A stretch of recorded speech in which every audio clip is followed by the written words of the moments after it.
भाई और बहनों, सृष्टि रचना परमात्मा ने हमें इसलिए सुनाई है ताकि हम हर प्रकार से ज्ञान से परिपक्व हों, तैयार हों। काल संत रामपाल जी का रूप नहीं बना सकता त्रिकुटी पर। दास पहले भी बहुत सारी वीडियो बना चुका है। एक छोटा सा संकेत ही काफी है इस बात को समझने के लिए। गुरुदेव ने सृष्टि रचना सुनाते समय हमें बताया कि जब परमात्मा इसकी तपतशिला पर अपने पुत्र जोगजीत का रूप बनाकर या ज्ञानी का रूप बनाकर, क्योंकि परमात्मा अनेकों बार आए हैं, अनेकों बार आते रहते हैं, आगे भी आएंगे। ये कभी अपने किसी पुत्र का रूप बना के आते हैं, कभी किसी का। तो गुरुदेव ने कहा कि जब अपने पुत्र जोगजीत का रूप बनाकर परमात्मा काल की तपतशिला पर आए और काल के साथ में वार्ता हुई, भेंट हुई, तो काफी कुछ एग्रीमेंट हुए थे। उनमें काल ने परमात्मा से एक वरदान मांगा था। काल ने सोचा कि ये मेरा भाई है, सामने जोगजीत खड़ा है। उसने वरदान मांगा था कि हे परमात्मा, आप मुझे वरदान दीजिए कि मैं आपका रूप बना सकूं। तो परमेश्वर ने कहा कि ठीक है भाई, तू मेरा रूप बना लेना। मेरे जिस भगत के पास में वो सार नाम होगा और जो मर्यादा में होगा, उसका तू कुछ नहीं बिगाड़ पाएगा।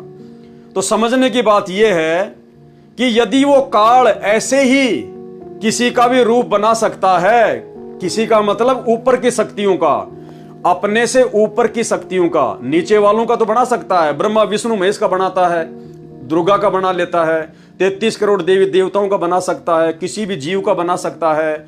लेकिन काल से ऊपर जितनी भी शक्तियां हैं, यानी सतलोक में या फिर जो अक्षर पुरुष है, ये उनका रूप नहीं बना सकता बिना उनकी आज्ञा के, बिना उनकी इजाजत के। इसलिए काल ने अपने भाई का रूप बनाने के लिए भी उससे पहले आज्ञा मांगनी पड़ी। पहले छोटा सा सत्संग सुन लीजिए।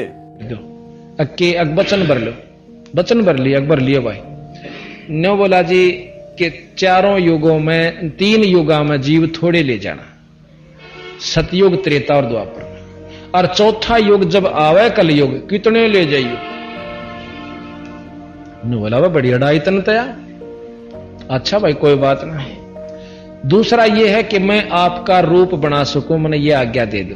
अग बना लिए, तेरे रूप तक की आंट लागेगी। मेरे अंश के पास जिस पास नाम होगा, तेरा रूप रह ही नहीं सकता उसके आगे। तो सत्संग में बिल्कुल क्लियर हो गया कि काल ने कबीर परमात्मा से, जब वो जोगजीत रूप में आए हुए थे, तो अपने भाई का रूप बनाने का आदेश मांगा हुआ है। और परमात्मा इस जोगजीत के रूप में आए थे। ये जोगजीत वाला रूप है भाई और बहनों, जो काल धारण कर सकता है। अब बताइए, जो काल अपने भाई का रूप बनाने के लिए भी पहले उससे आज्ञा मांग रहा है, परमिशन ले रहा है, क्योंकि इस अध्यात्म में बिना परमिशन के वो अपने भाई का रूप नहीं बना सकता। तो सोचिए, आज संत रामपाल जी तो उसका बाप है, कबीर परमात्मा है, जिसको देखते उसका कालजा फट जाए। तो क्या संत रामपाल जी का रूप, अपने बाप का रूप, वो बिना आज्ञा के बना लेगा? ये कॉमन सेंस की बातें हैं। परमात्मा हर चीज को खोल के नहीं बताएंगे, लेकिन संकेत कर दिया गुरुदेव भगवान ने। समझदार को संकेत ही काफी है। इसलिए जो व्यक्ति, जो भगत संत रामपाल जी को परमात्मा मानते हैं, उनके हिसाब से ये काल हमारे गुरुदेव का, इस कबीर भगवान का रूप नहीं बना सकता है। और जो संत रामपाल जी को परमात्मा नहीं मानते, तो भाई इसका मतलब वो मर्यादा में नहीं है। उन आत्माओं को त्रिकुटी पर परमात्मा फैल करेगा। परमात्मा खुद ही काल का रूप बना के उन आत्माओं को फैल करेगा, क्योंकि उनको विश्वास ही नहीं होगा। वो तो परमात्मा मानेंगे इसको, दाढ़ी मूछ वाले को। भाई जो यहां पर ही इस दाढ़ी मूछ वाले को भगवान मान रहा है, कबीर मान रहा है, इसका प्रकट दिवस मना रहा है, इसकी फोटो अपने घर पर रखता है, और गुरु जी को केवल अपना गुरु मानता है, वो एक संत मानता है, तो वो तो त्रिकुटी पर फैल हो जाएगा। वो तो आगे जा ही नहीं सकता। गुरु गोविंद दो नहीं भाई, जब तक 2 समझोगे 2 जग में जाई, वो तो नरक में जाएगा। तो उन भगत आत्माओं को परमात्मा सतगुरु रामपाल जी खुद ही काल के रूप में दर्शन देकर भक्ति से नीचे गिराएगा, अर्थात उनको रिजेक्ट करेगा वहां पर। यह है इसका मुख्य सारांश। बाकी गुरु जी का रूप काल नहीं बना सकता। जिन भक्तों को मुझदास रामपाल दास से दीक्षा प्राप्त है, केवल उसी को त्रिकुटी में मेरे रूप में परमेश्वर के दर्शन होंगे। वहां उस स्वरूप का तेज भी अद्भुत दिखाई देगा, आत्मा को अत्यंत आनंद होगा। काल यदि मेरे रूप में त्रिकुटी पर आपके सामने होगा, तो सारनाम के सुमरण से उसका वह स्वरूप समाप्त होकर काल दिखाई देगा, भगत उससे दूर हो जाएगा।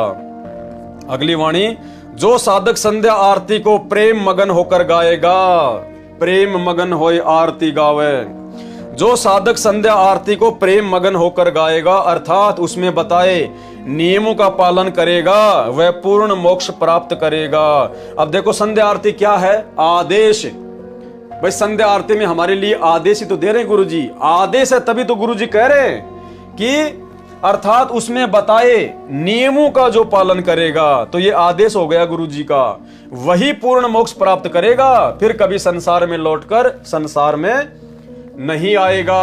उसको गीता अध्याय 15 श्लोक 4 में बताया परम पद प्राप्त हो जाएगा।